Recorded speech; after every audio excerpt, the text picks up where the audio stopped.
Our method would be to give about 10 to 12 minutes to each of the member, but in slots of 2 minutes, 3 minutes to each of them. So there will be for one round of discussion, each member will be given about 2.5 minutes, 2-3 minutes, and then it will be passed on to the second member, and then we will come back to the first member again.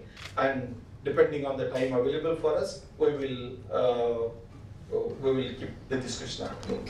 So may I now request, on the right hand side of mine, I have Professor Biswal here, Professor Raman, is it correct? And Madam Smitha, that side, and Professor Sarma here, from IRMA, okay? So may I now request Professor Sarma to present his views.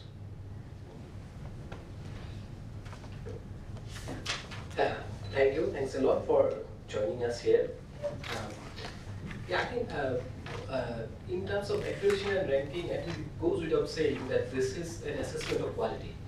But one of the major challenges that we have been, I was reading something about research on accreditation. So one of the major challenges that most of the higher education scholars say is that how do you assess quality of education as a product?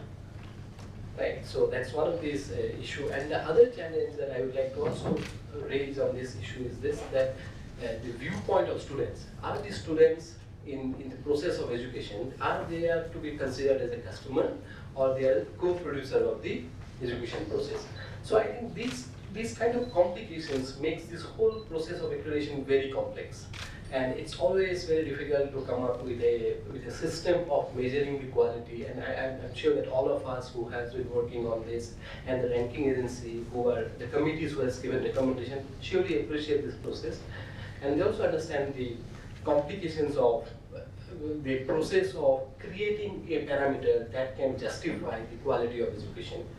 So the point that I'd like to quickly summarize is that one is the nature of the product, that is education itself, and assessing quality of education is hugely challenging. Second is the accreditation is talking on whose behalf?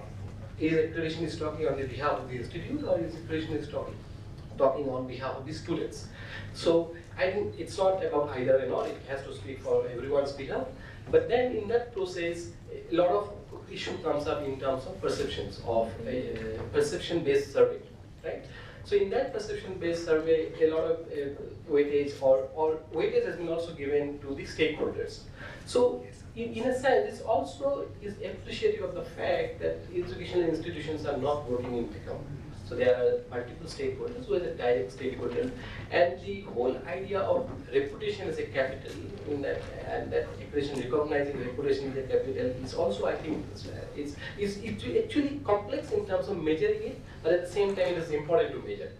So I mean, my initial viewpoints are that although accreditation as a process is important, I think that we may have to really continuously working on it to address the complexity of the the process of accreditation, or the complexity of the measuring the quality of education. I think that's where I'll stop with my initial comments. Yeah, thank you. Good, thank you.